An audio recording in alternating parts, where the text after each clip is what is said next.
In the previous video, we have given an intuitive proof and an intuitive formulation of the second fundamental theorem of calculus. In this video, we just want to quickly give a more formal formulation of the second fundamental theorem of calculus via definite integral and Riemann sum. Our setting is as before. We have a velocity function and a position function.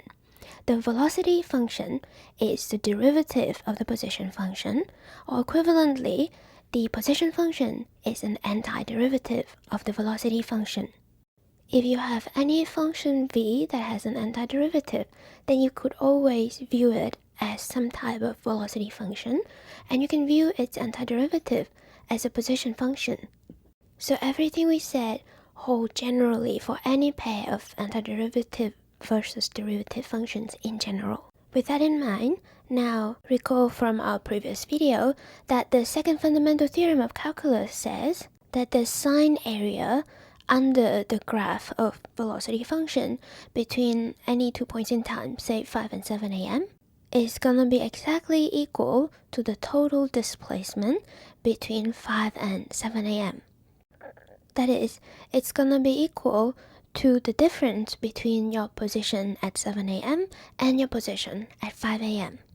And remember again that displacement is different from distance traveled, because if you go forward, say 4 miles, and then go back 1 mile, then the total distance traveled is 5, but the total displacement is 3. The difference between your starting and ending position is only 3 miles. So that was what the statement was in plain English. Now, let us be fancier and more formal by introducing some notation. As you might have observed from the previous video, saying the sine area of the graph of velocity between t equals to 5 and t equals to 7, that's quite a mouthful. And I've only just said that once. When we do mathematical manipulations, we'll need to refer to this multiple times. Thus, we need to find a more efficient way of expressing this. And that's what the definite integrals are for. When we write the definite integral from 5 to 7 of v, what we mean, almost by definition, is this sine area. You should think of this as a short way of writing this. Okay, so this denotes the sine area between 5 and 7, but out of the infinitely many possible notations in the world, why did we pick this notation? Well, the reason is this notation is supposed to generalize this notation in the case when this delta t here becomes infinitesimal. So let us explain this. Recall from the previous video that this area can be thought of as the sum of the areas of these rectangles when their width here tend to 0, i.e. when this width becomes infinitesimal.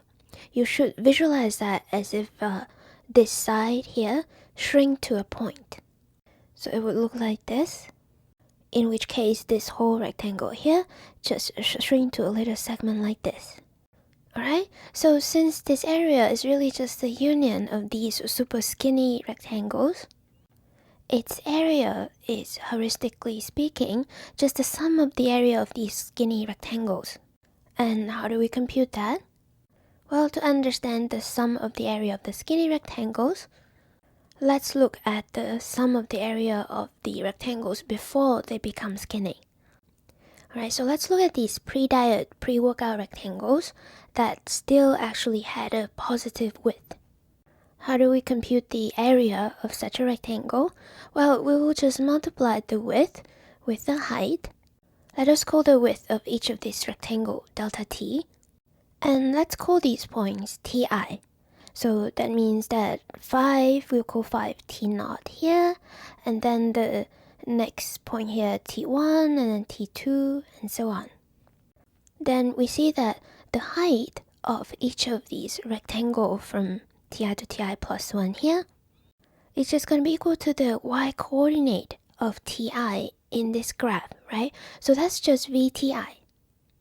And so the area of this rectangle is just going to be VTI multiplied with delta t. That is, the area of this rectangle is exactly equal to the total distance traveled over this time interval if we were traveling with constant speed, equaling VTI. Now, that's the area of a single rectangle.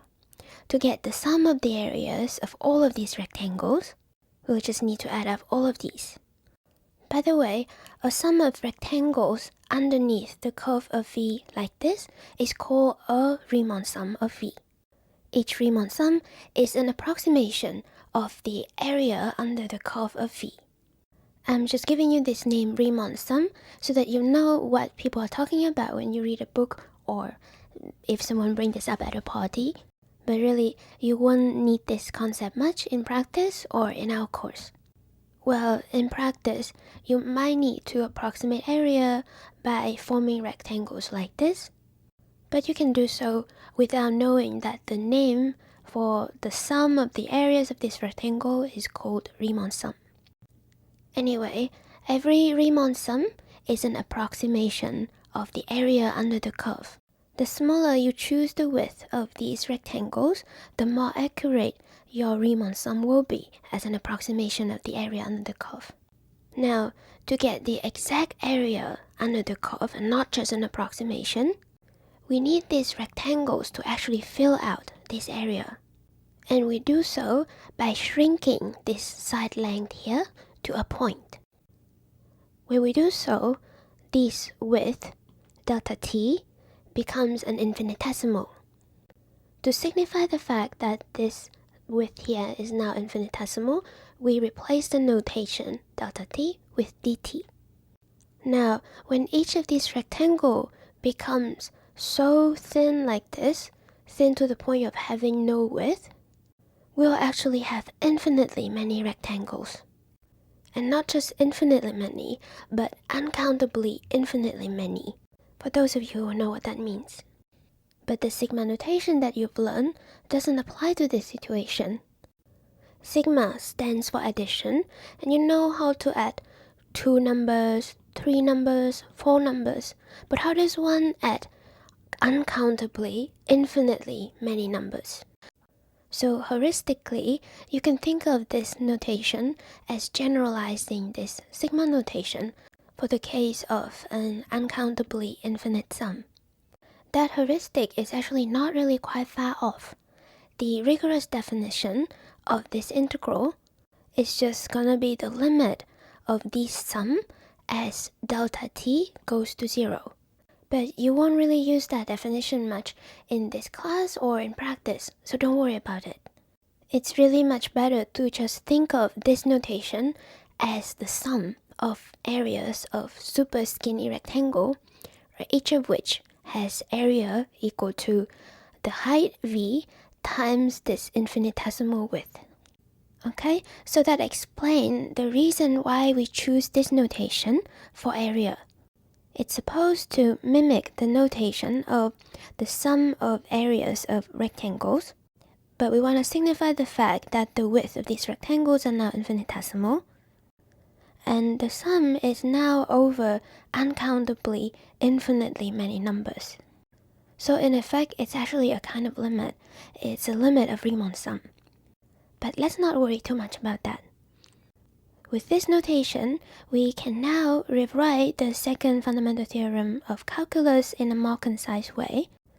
Instead of this mouthful, we can now just write the definite integral from 5 to 7 of a function b is gonna be equal to s7 minus s of 5, where s is any antiderivative of v. That is, this integral is gonna be equal to the total displacement between 5 and 7 am of any person running with velocity v.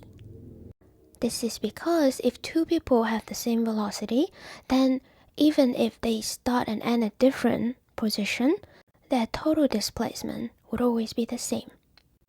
If you don't see that, don't worry, because we'll explain that in the next video. The next video is going to be about the first fundamental theorem of calculus, which is all about position. Thus, the second fundamental theorem of calculus is about definite integral, which captures displacement, while the first fundamental theorem of calculus is going to be about antiderivative, which captures position. So see you in the next video.